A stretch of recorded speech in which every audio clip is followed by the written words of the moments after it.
Hello, everyone. Welcome to the Newsbrowse News broadcast. According to Al Jazeera, the UN Working Group on Arbitrary Detention has issued an urgent warning that the life of prominent Palestinian pediatrician Hussam Abu Safia is in imminent danger, demanding his immediate release from Israeli custody. Dr. Abu Safia, the former director of the Kamal Adwan Hospital in northern Gaza, was detained by Israeli military forces in December 2024, alongside other medical personnel and patients. He has been held without official charge ever since.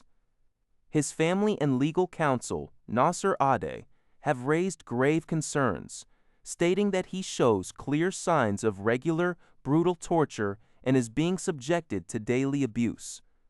The UN rights body concluded that Israel's actions violate several articles of the Universal Declaration of Human Rights and the International Covenant on Civil and Political Rights. It stated that the appropriate remedy is his immediate release and enforceable compensation. The group also warned that this case may reflect a systematic practice of arbitrary detention by Israel. While the Israel Prison Service has previously denied allegations of mistreating detained medical workers, the Israeli Supreme Court has declined to intervene or comment on appeals for his release.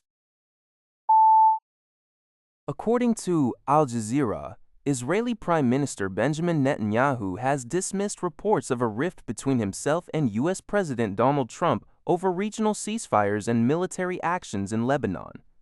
In an interview with Fox News, Netanyahu described his relationship with Trump as fine and emphasized that the two countries remain model allies who successfully resolve their differences. Netanyahu also took aim at Turkey, a NATO ally of the United States. He announced plans to lobby Washington against transferring F-35 fighter jets and engines to Ankara during an upcoming visit to the U.S. He argued that such a transfer would upset the balance of power in the Middle East, which he stated is guaranteed by Israel's air superiority. Additionally, Netanyahu sought to contrast Israel with Turkey by claiming that Turkey did not assist the U.S. regarding Iran, whereas Israel did. Meanwhile, Turkish President Recep Tayyip Erdogan warned Israel against attempting to sabotage the U.S. regarding Iran, whereas Israel did. Meanwhile, Turkish President Recep Tayyip Erdogan warned Israel against attempting to sabotage the U.S. regarding Iran, whereas Israel did. Meanwhile, Turkish President Recep Tayyip Erdogan warned Israel against attempting to sabotage the U.S. regarding Iran.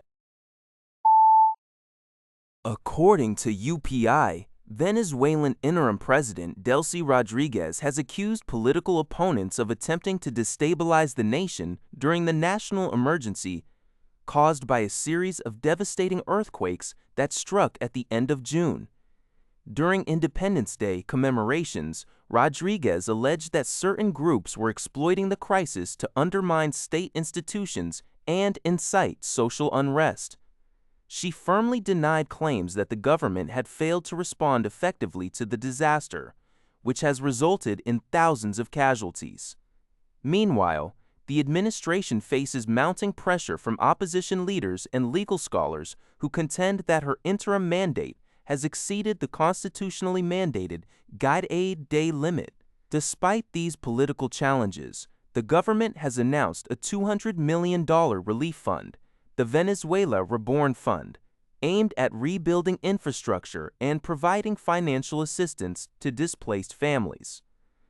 Rodriguez maintained that the military presence in the affected regions is strictly for humanitarian purposes, as recovery efforts continue in the aftermath of the magnitude 7.2 and 7.5 seismic events. According to Al Jazeera, an Israeli drone strike targeted a vehicle in southern Lebanon on Monday, killing at least 4 people. Lebanese state media reported that the casualties included a school principal, her mother, a Syrian citizen, and a foreign domestic worker. The victims were returning from checking on their family home in Nabati Al-Fakwa when their car was hit. The attack took place despite a U.S.-brokered ceasefire agreement signed 2 weeks ago, which took effect on June 21 to end the regional war.